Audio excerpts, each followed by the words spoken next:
We live in a world where appearances often speak louder than truth. People show smiles, confidence, charm, and we take it all at face value.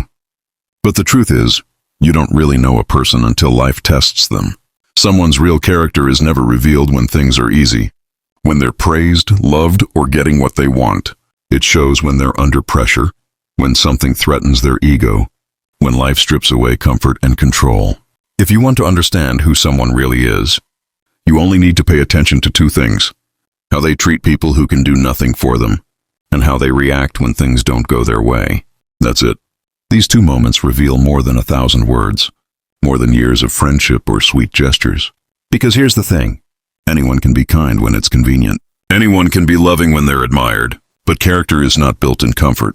It's exposed in conflict. Let's start with the first one: how someone treats people who can do nothing for them. It's easy to be nice to your boss, to your crush, to your friends. It's easy to say thank you, to smile, to care when there's something to gain. But how do they treat the waiter, the cleaner, the stranger who made a mistake? That's the moment that shows the truth. Because when there's no reward, no social advantage, no consequence, a person's mask falls off. You see their essence. The person who speaks kindly to those below them is someone whose kindness comes from depth, not performance. But the one who shows irritation, arrogance, or dismissal is revealing something darker: a mind that values people based on utility, a heart that measures worth by status. And that's dangerous. Because if they see others only in terms of use, they will eventually see you that way too. Today you may be important. Tomorrow you may not. And when that happens, you'll see how fast love, respect, and attention disappear. True character is selfless. It doesn't calculate. It doesn't need to be seen. It's quiet, steady, and rooted in respect for life itself. I once heard a story about a man who worked at a large company. He was polite and respectful to everyone, not just the executives, but the janitors, the cafeteria staff, the security guards. He remembered their names, asked about their families, and thanked them for their work. When he was promoted years later, people said he was lucky. But it wasn't luck. It was character. People trusted him, not because of his charm, but because of how he made everyone around him feel seen. Real respect doesn't need an audience. It's a reflection of how someone sees the world, not as a hierarchy, but as a shared human experience. Now let's move to the second point: how someone reacts when things don't go their way. This one is even more revealing, because disappointment exposes what praise hides. Frustration reveals what calm conceals. When someone doesn't get what they want, watch what happens next. Do they blame others? Do they get defensive, bitter, or cruel? Or do they pause, reflect, and stay grounded? This is where emotional maturity shows itself.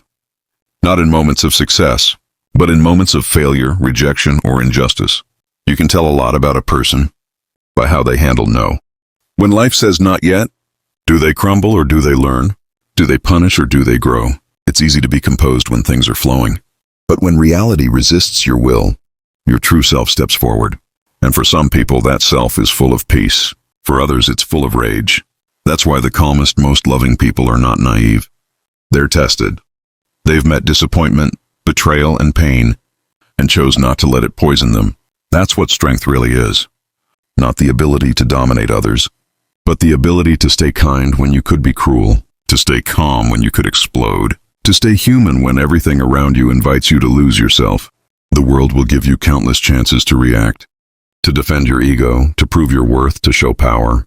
But every time you choose not to, you reclaim your freedom. Because reacting is easy. Responding with consciousness, that's mastery. There's a saying: adversity doesn't build character, it reveals it. And that couldn't be truer. The most dangerous illusion we fall into is believing that we truly know someone just because they've been kind to us. But kindness to you doesn't always mean kindness within them. Sometimes it's selective. Sometimes it's strategy. Sometimes it's just convenience. That's why these two signals, how they treat people beneath them, and how they react when life doesn't go their way, are like windows into their soul. When someone is stripped of reward or control, you see who they are without filters. It's in those moments that manipulation, ego, or insecurity can't hide. They might still smile, still pretend, but the energy shifts. There's a flicker in their tone, a sharpness in their eyes, a vibration that tells the truth louder than their words ever could. Now let's go deeper into the first one: the way someone treats people who have nothing to offer them. This test is simple but profound. Because it's not just about politeness. It's about empathy, about recognizing the shared humanity in everyone, no matter their position. When you're at a restaurant and your companion is rude to the waiter, that's not a small thing. That's character speaking. They're showing you what they value. Status, power, image, not respect, not humility. And remember, the way they treat someone beneath them today is the way they'll treat you when they no longer need you. If they roll their eyes at someone who's struggling, one day they'll roll their eyes at your pain too. If they dismiss others' feelings, they'll eventually dismiss yours, because people don't change their moral core based on the person in front of them. They reveal it, over and over, through the small, unnoticed choices. True kindness is not a transaction. It's a reflection of a peaceful heart, a person who respects the invisible. The tired worker, the shy stranger, the awkward friend, respects the sacredness of life itself. They don't need recognition. They don't perform goodness. They embody it.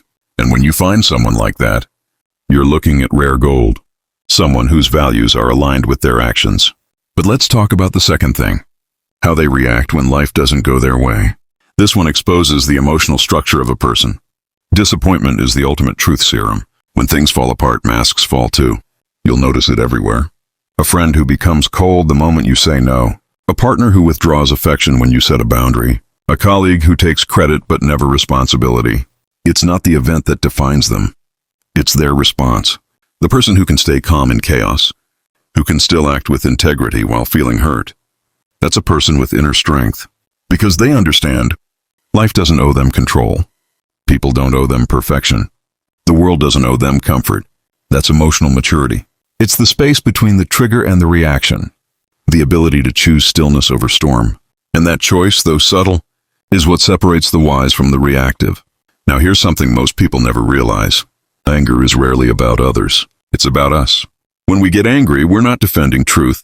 We're defending identity. We feel disrespected, unseen, or powerless, so we lash out to restore control. But if a person has learned to anchor their worth internally, no external situation can take their peace. They don't need to prove themselves. They don't need to dominate the moment. They simply observe. And that stillness, that lack of reactivity, is what gives them power. Because while everyone else is controlled by emotion, they're guided by awareness. When someone reacts calmly to chaos, you're witnessing mastery in action. It's not that they don't feel pain. They've just learned to meet it with wisdom. They understand that what you do in anger, you'll pay for in regret. So they pause. They breathe. They choose presence over pride. And when you're around people like that, you feel the difference. Their energy grounds you. You can trust them, because they don't break under pressure. They deepen. Now let's turn this inward for a moment. Because these two signs don't just reveal others, they reveal us. Ask yourself, how do I treat people who can do nothing for me? How do I respond when life says no? Your answers define your own character far more than your words ever could. It's easy to think of character as an abstract ideal, something moral or philosophical, but really it's practical.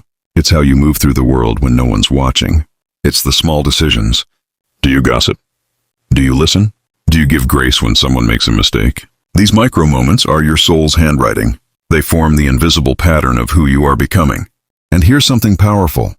The more awareness you bring to how you react and treat others, the more control you have over your destiny. Because people with integrity attract peace. People with depth attract depth. People who respect others are respected. Not because of karma as a rule, but because energy always meets its match. So if you want to attract people of character, become one. If you want calm relationships, practice calm in conflict. If you want loyalty, offer it even when it's inconvenient. Life mirrors your essence, always. The truth is, most people show you exactly who they are from the beginning. You just don't want to believe them. You overlook the sharp tone, the subtle disrespect, the small acts of ego, because the heart wants connection. It wants to believe in potential. It wants to see light, even where it doesn't exist yet. But awareness isn't about judgment. It's about seeing clearly and then deciding with peace. When you pay attention to how someone treats those beneath them and how they handle frustration or loss, you're not looking for perfection. You're looking for truth. And truth will always set you free. See, one of the deepest forms of emotional intelligence is discernment, the quiet ability to read energy before words.